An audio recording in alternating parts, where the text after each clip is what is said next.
నమస్తే welcome to PCW news. Husnabad లో minority బాలికల గురుకుల పాఠశాలను రవాణా బీసీ సంక్షేమ శాఖ మంత్రి పొన్నం ప్రభాకర్ ఆదివారం రోజున ఆకస్మిక తనిఖీలు చేశారు.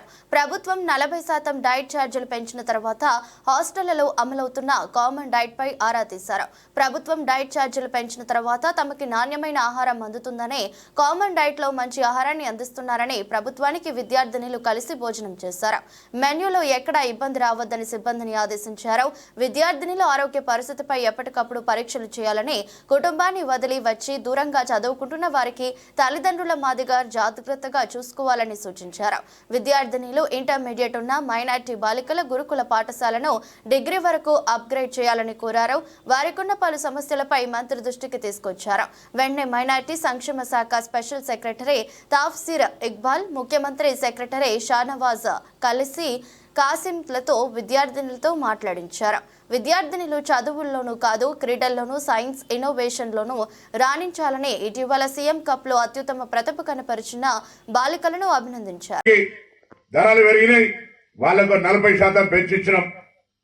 200 యూనిట్ల కరెంటు ఫ్రీ ఇస్తున్నాం. మీ అందరికి వస్తుందా? ఎవరికి రానోళ్ళరా చెప్తాను, గట్టిగా చెప్పారు, రాలేదు చెప్తాను. వస్తుందా? 200 యూనిట్ల కరెంట్ వస్తుంది. ఎవరో ఒకరు ఇద్దరు తప్పి పెరుగుకోవచ్చు. 500 గ్యాస్ సిలిండర్ వస్తుంది. ఆరోగ్యశ్రీ 5 నుంచి 10 లక్షలు వస్తుంది. ఏడాదికే బస్సుకు రూపాయి ఖర్చు పెట్టలేదు మీరు ఎవరు. బస్సు ఫ్రీ వస్తా ఉంది. ఇది కార్యక్రమాలు జరుగుతూ ఉన్నాయి. ఇందిరమ్మ ఇండ్లు, రైతు భరోసా, భూమి లేని పేదలకు ఇందిరమ్మ ఆత్మీయ కానుక, ఈ విధంగా అనేక రకాల కార్యక్రమాలు జరుగుతూ ఉన్నాయి. మిగిలిపోయినవి ఉన్నాయి. తప్పకుండా ఎట్లయితే పైసలు కొద్దిగా మీ అందరికీ తెలుసు ఆ మాట కూడా.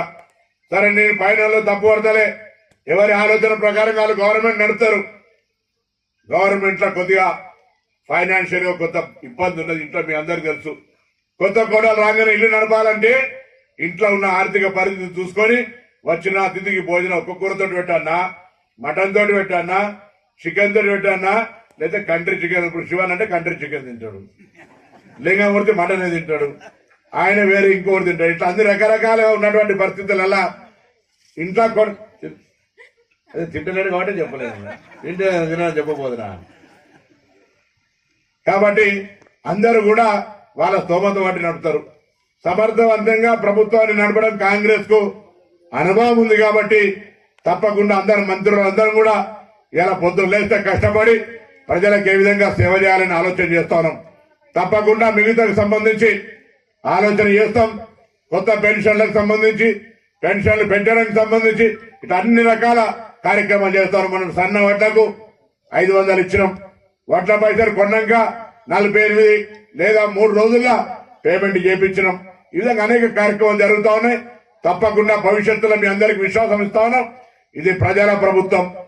ఏదైనా ఇంకా ఈ పని చేస్తే బాగుంటుంది అనుకుంటే ఆ పనికి మేమందరం కూడా బాధ్యతగా ఈ ప్రాంత అభివృద్ధి కావచ్చు, ఈ రాష్ట్రం అన్ని రంగాల్లో ముందుంచాలనేటువంటి ప్రయత్నం చేస్తామనే మాట మనం చేస్తూ మరొకసారి మీ అందరికీ ఈ ఎల్లమ్మ చెరువు తప్పకుండా ఈ ప్రాంతానికి అదే మన ఎల్లమ్మ చెరువు చూడాలని సిద్దిపేట వాళ్ళు రావాలి, కరీంనగర్ వాళ్ళు రావాలి, హన్మకొండ వాళ్ళు రావాలి, జనగామ వాళ్ళు రావాలి. 4 నగరాల నుంచి ఇక్కడికి ప్రజలు వచ్చే విధంగా తొందరలోనే ఆ కన్సల్టేషన్ వాళ్ళ సలహాతోటి కాంట్రాక్టర్ గారు ఇది అందరికి రోల్ మోడల్ కావాలి. పెద్ద విశాలమైన ఏరియా ఉంది. బండ్ల నిర్మాణం కావచ్చు, ఇతరత్ర అనేక రకాలుగా మనం మైకులో చర్చించుకునే కంటే రాజకీయాలకు అతీతంగా అందరి సలహా సూచనలతోటి ఈ ప్రాంతాన్ని నిర్మాణాత్మకంగా భవిష్యత్ తరానికి ఉపయోగపడే విధంగా డెవలప్మెంట్ చేద్దామని మనం చేస్తూ అందరికి నమస్కారం చెప్తూ సెలవు